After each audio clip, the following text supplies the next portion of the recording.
Bonjour à toutes et à tous, bienvenue dans cette vidéo qui débute la partie ondes des signaux. Comme d'hab, je vous mets le programme, vous voyez que là pour le coup il est colossal. Alors ce chapitre va avoir une petite particularité, je vais le couper en deux. Je vais vous faire toute la partie théorique, tout ce que vous avez à savoir sur les ondes là, pour pouvoir continuer ensuite sur les ondes lumineuses, enfin voilà, la lumière, tout ça, hein. Et après, il y a toute une partie numérique où on est censé faire utiliser Python, tout ça. Ça, je vous le rappelle, c'est après les vacances d'avril, donc on reviendra dessus à ce moment-là pour voilà là-dessus. Mais bon, là, je vais vraiment vous faire la une grosse majorité du chapitre, hein. Alors, ces fameuses ondes, qu'est-ce que c'est? Ce qu'on appelle une onde progressive, hein, c'est la propagation d'une perturbation. D'accord. Il y en a des tonnes autour de vous, hein. C'est systématiquement un transport d'énergie, mais pas de transport de matière. La matière peut être légèrement décalée, mais elle va forcément revenir à sa position d'origine, ou en tout cas au plus près de sa position d'origine, dans toutes les directions possibles à partir d'une source. Vous verrez que le possible est important. Voilà, une onde va se propager là où elle peut, hein, mais surtout, j'insiste bien, c'est une perturbation et donc une certaine forme d'énergie, hein, qui se propage, mais la matière, elle, ne bouge pas. Alors des ondes, je vous en passe en même temps en parallèle en dessous, hein, vous en connaissez un certain nombre, ça peut être juste une corde que vous tendez et vous lui appliquez une perturbation, vous la secouez d'un coup et vous allez voir cette perturbation se propager le long de la corde. C'est là que je vous dis dans toutes les directions possibles. D'accord? Elle ne peut se propager que le long de la corde, celle-là. Ce sont aussi les vagues, quand vous allez au bord de la mer, hein, les vagues, ce sont des ondes, vous les voyez bien se propager. C'est là que c'est difficile, c'est que avec l'eau, on est toujours persuadé que c'est l'eau qui se déplace. D'accord? Alors que là, je vous dis qu'une onde, c'est sans transport de matière. C'est un peu étonnant, mais en fait, si vous faites très attention, si vous allez au bord de la mer bientôt, hein, vous posez un objet sur la mer, hein, là où il y a des vagues, et vous allez voir, regardez bien le mouvement de cet objet, à peu de choses près, hein, il va avoir un mouvement vertical au moment du passage de la vague, et il va redescendre. Alors parfois, dû au fait, aux effets de bord, vous allez le voir un petit peu avancer, mais souvent il recule, il reprend vraiment sa position d'origine. Alors des fois il peut bouger à cause de présence de courants marins qui font qu'il va se déplacer, mais une vague à elle seule, hein, ne justifie pas le, le mouvement d'un objet. C'est-à-dire vraiment l'objet va faire uniquement un mouvement vertical. D'accord? C'est pareil pour le son. Donc je vous passe pareil une image en dessous, hein. Le son, alors particularité de l'extrait que je vous montre, c'est qu'il ne montre pas quand la matière revient à sa position d'origine.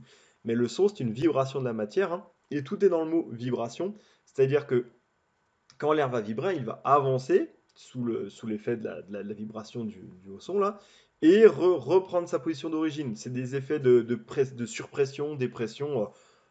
Je reviendrai plus en détail sur le phénomène du son en classe, hein, mais voilà, globalement, ça c'est important, hein. Une onde, c'est un transport d'énergie, mais il n'y a pas de transport de matière. Alors, il y a deux formes d'ondes, hein. Il y a les ondes transversales, c'est lorsque la perturbation va se produire dans une direction perpendiculaire à sa direction de propagation. Typiquement, les vagues. Ok, c'est ce que je vous ai dit. La vague va se déplacer vers l'avant, par exemple, de la mer vers la plage. Par contre, si vous placez un objet sur cette vague, il va bel et bien se déplacer verticalement. D'accord? La vague est une onde transversale. C'est le cas aussi de la corde, hein. Quand vous perturbez la corde, cette corde, l'onde va se propager dans le sens de la corde et pourtant la perturbation est bien perpendiculaire. D'accord? Vous avez aussi des ondes longitudinales. Pour le coup, là, la perturbation va se produire dans la même direction que la direction de propagation. Typiquement le son. D'accord? Quand le son se propage vers l'avant, et bien là aussi, la perturbation, hein, qui est la surpression locale d'air puis sa dépression, ça se passe dans le même sens que la propagation du son. D'accord? Donc c'est une onde longitudinale. Alors ensuite, les vitesses de propagation, ça vous connaissez déjà, vous connaissez cette formule, la vitesse qui est égale à la distance divisée par le temps. Bon ben voilà, là typiquement, on essaiera de le faire en classe, hein, mais quand vous mesurez une onde à différents endroits, vous allez voir un décalage dans l'apparition de cette onde, hein, aux différents endroits. Et bien, ce qu'on appelle le retard, c'est-à-dire la différence entre l'instant où ça a été mesuré au point A et l'instant où ça a été mesuré au point B. Voilà. Eh bien, vous calculez la distance entre ces deux points, hein. Bon, ben, vous avez la distance qui les sépare, le temps qu'il a fallu à l'onde pour aller de ce point A au point B. Bon, ben, vous avez la vitesse de l'onde. D'accord? Rien de bien méchant là-dessus, je passe extrêmement vite parce qu'il ne faut pas exagérer non plus. Une particularité des ondes qui est assez rigolote, hein, que vous pouvez même aller tester, vous allez aller en Duchet à deux et ça marche très très bien. Les ondes sont capables de se superposer. Si vous avez une onde qui vient de la gauche qui va vers la droite et une onde qui vient de la droite qui va vers la gauche, Lorsqu'elles vont se croiser, vous allez voir qu'effectivement, elles vont superposer, ça va faire un peu le bazar, hein, mais elles vont ensuite continuer à se propager chacune de leur côté. Alors, maintenant, on va voir un type d'onde un peu particulier, ce qu'on appelle les ondes périodiques, d'accord? Donc là, par exemple, tout à l'heure, je vous ai pris l'exemple d'une corde, où vous avez une unique perturbation, elle se propage point barre. Les ondes périodiques, vous allez le voir sur l'animation, hein, c'est lorsque la perturbation va se répéter identique à elle-même, sur un intervalle de temps régulier, d'accord? Cet intervalle de temps, on l'appelle la période, d'accord? Alors, chaque perturbation, on va appeler ça un motif, c'est-à-dire quelle est la forme de cette perturbation, d'accord? Et donc ce motif va se dérouler pendant un certain temps qu'on appelle la période. Et ensuite, une fois que ce motif est terminé, eh bien, on va reproduire à l'identique ce motif, un nombre x de fois, hein, ça peut être infini, hein, si l'onde ne se finit jamais, d'accord? Donc encore une fois, je vous mets en parallèle en dessous l'animation qui vous montre un peu ça, hein. Mais voilà, une onde périodique, c'est vraiment une perturbation qui va se répéter comme ça à l'identique sans cesse. D'accord? Donc pour ça, vous avez deux grandeurs qu'on va introduire qui sont extrêmement importantes, hein, pour décrire cette périodicité. La première, c'est la période spatiale. Donc je vous montre encore une fois une animation en dessous, hein. Lorsque vous regardez ces fameuses ondes périodiques, d'accord? Bon, en apparence, voilà, sans rien de particulier. Par contre, quand vous faites pause sur cette... vraiment, imaginons, on prend une photo. Ça marche très bien, j'essaierai de vous en mettre une aussi, ou vous montrer en classe, hein. Une photo vue du ciel, des vagues, ça marche très bien aussi. Donc quand vous regardez ces phénomènes vus du dessus, hein, voilà, si vous prenez une photo, vous faites pause, vous remarquez effectivement que vous avez en plusieurs endroits, hein, de l'espace la même perturbation qui se produit. D'accord? Comme forcément, cette onde périodique, c'est une perturbation qui se reproduit un certain nombre de fois et qui ensuite se propage. Bon, ben forcément, vous allez retrouver à plusieurs endroits de l'espace la perturbation sous la même forme. D'accord? Eh bien, la distance qui sépare deux perturbations identiques, hein, d'accord, deux points identiques de cette perturbation, on appelle ça la période spatiale, on appelle ça la longueur d'onde, d'accord? Donc vraiment là, vous l'avez typiquement sur l'animation en dessous, hein, la longueur d'onde, c'est vraiment la distance qui sépare deux points de l'espace qui sont en train de subir à ce moment précis là la même perturbation, d'accord? Alors, vous, ça se mesure, hein, vous pouvez directement presque le mesurer à la règle, on le fera en classe, hein, vous avez la distance entre ces deux points, vous avez directement la longueur d'onde. Par contre, on vous le déconseille de le faire pour des raisons de précision. On va préférer vous dire, prenez plutôt 5 ou 10, 5 c'est déjà bien, longueur d'onde, c'est-à-dire vous prenez un point précis, pareil, hein, je vais vous montrer là, hein, vous montrez un point précis de votre perturbation et vous comptez 5 motif plus loin, d'accord? Là, vous allez mesurer l'équivalent de 5 longueurs d'onde, d'accord? Et ensuite, vous allez juste diviser par 5 pour trouver la longueur d'onde de cette onde, d'accord? Mais il se trouve qu'en fait, ça c'est pour une question d'incertitude de mesure.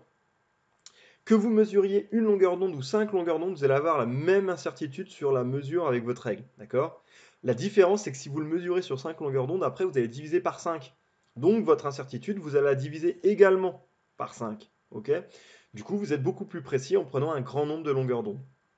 Alors, la période temporelle, c'est quoi, hein? Eh bien, vous vous fixez sur un point et vous regardez combien de temps il faut à ce point pour réaliser la perturbation entière, d'accord? Ce fameux motif là. Et là, vous avez la période temporelle. C'est au bout de combien de temps la perturbation va se répéter. D'accord? Donc pareil, je vous ai montré l'animation en dessous, hein. Globalement, ça, c'est si vous vous fixez sur un point, d'accord? Vous regardez, vous tracez effectivement le mouvement de ce point en fonction du temps, et vous regardez au bout de combien de temps, eh bien, il reprend la position qu'il avait lors de l'oscillation précédente. Donc là, typiquement, pareil, vous avez plusieurs points. Là encore, on vous conseille de faire ça sur un grand nombre d'oscillations, pas seulement sur une seule, pour une question de, de précision. Donc vous pouvez prendre soit le maximum de l'oscillation, soit encore, si vous avez un axe horizontal, prendre l'intersection entre cette onde et l'axe horizontal, hein. Mais en tout cas, voilà cette fameuse période. Et donc, c'est rare qu'on parle en termes de période dans la vie de tous les jours, hein. Donc la période, c'est le temps qu'il faut à la vibration pour se dérouler totalement, d'accord? On va plutôt, nous, souvent au quotidien, utiliser la fréquence, c'est-à-dire combien de fois cette perturbation est répétée par seconde. Donc là, la formule pour passer de l'un à l'autre est très simple, hein. La fréquence, c'est l'inverse de la période. Donc concrètement, ce que vous faites en général, c'est que lorsque vous avez le motif là de votre oscillation, vous mesurez la période, d'accord? Et ensuite, vous faites l'inverse et vous allez trouver la fréquence, ok? Donc par exemple, si vous avez un motif qui se répète tous les 0,5 secondes, par exemple. Vous mesurez, vous trouvez que la période c'est 0,5 secondes, ok? Eh bien, vous faites l'inverse, 1 divisé par 0,5, vous allez trouver 2. Eh bien, la fréquence de cette oscillation est de 2 Hz. Effectivement, s'il faut 0,5 secondes pour réaliser une perturbation entière, eh bien, chaque seconde, vous allez voir passer 2 perturbations. Eh bien, c'est ça la fréquence, hein, c'est 2 perturbations par seconde, on dit aussi 2 Hz. D'accord? Bien. Donc une onde a une double périodicité, une périodicité spatiale, une périodicité temporelle, je vous les remets ici, et il y a un moyen de passer de l'une à l'autre, c'est-à-dire que quand vous connaissez deux grandeurs de cette onde, vous pouvez en déduire la troisième. Alors c'est quoi ces trois fameuses grandeurs?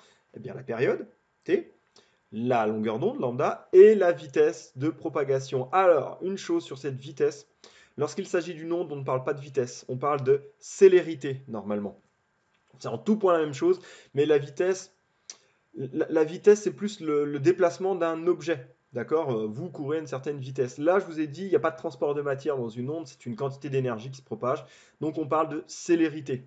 C'est vraiment pour faire la part des choses. Je vous en voudrais pas à mort si vous me dites vitesse, mais vraiment essayez de faire cet effort de parler de célérité. À noter d'ailleurs qu'au collège, techniquement, on devait vous parler de la célérité du son et de la célérité de la lumière.